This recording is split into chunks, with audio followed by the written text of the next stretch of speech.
It was the summer of 1943 when the Germans and Soviets faced each other in a fierce fight near a place called Kursk. The Germans had a risky plan called Operation Citadel, and even Hitler was worried about it. He said, "Whenever I think of this assault, my stomach turns over." The Germans had a bulge of land in Kursk because of the Soviets' advances after the Battle of Stalingrad. So, they wanted to attack from the north and south to surround the Russian troops in that bulge. This way, they could have a shorter front line. To make their plan work, the Germans devoted about 70% of their tanks and almost 2/3 of their planes to this attack. But they had a tough challenge because they needed more soldiers to have a better chance at winning.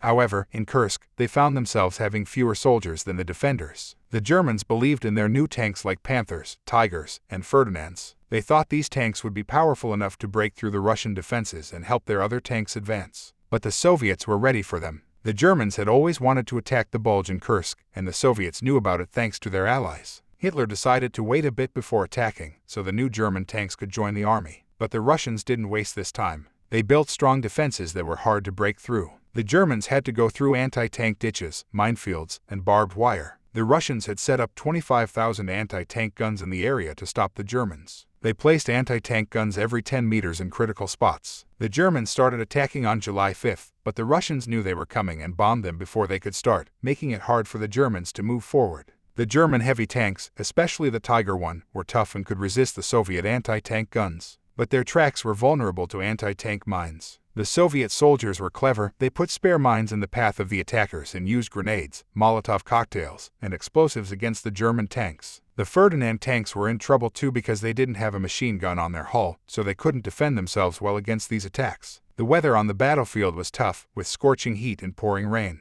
Inside the tanks, the crew felt exhausted from the heat while loading heavy shells into the tank guns. Many Germans were tired, so they used a pill called Pervitin, or tank chocolate, which had methamphetamine to help them fight fatigue and feel more confident. Over 200 million of these pills were given to soldiers during the war. After 4 days of fighting, the German attack from the north, led by Field Marshal Walter Model, started to slow down. They caused a lot of damage to the Russians and destroyed hundreds of their tanks, but they couldn't overcome the large number of Soviet soldiers and tanks. In the south, Field Marshal Erich von Manstein's forces had similar problems, but they gained momentum after a slow start. On July 7th, it looked like they might break through the main Russian defense, but the Soviets sent more troops to stop them. Even so, the Germans kept trying, and by July 11th, the elite 2 SS Panzer Corps armored divisions reached the outskirts of a small town called Prokhorovka, about 50 miles from Kursk. While the Germans were resting and preparing to attack Prokhorovka, they heard a frightening sound, the rumble of hundreds of tank engines. The Russians were getting ready to counterattack. The next day, one of the biggest tank battles in history happened.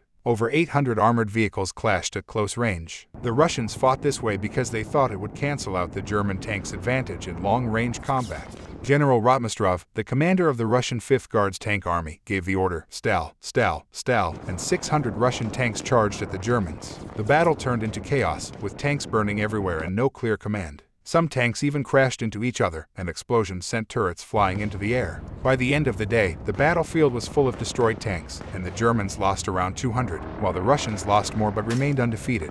The next day, Hitler decided to stop Operation Citadel. At the same time, the Russians attacked in the north of Kursk, and with news of the Allies' invasion of Sicily, Hitler had to send troops to defend Italy. The German forces were tired and facing bad circumstances, so they had to retreat. In just 2.5 months, they withdrew 150 miles along a 650-mile front. The big German gamble had failed. The Soviets kept pushing them back because they had more soldiers. The next summer, the Soviets launched Operation Bagration, a big attack in Belarusia, and the German front collapsed. In just 5 weeks, the Soviets advanced over 435 miles and reached the outskirts of Warsaw. 8 months later, they were at the doorstep of Berlin.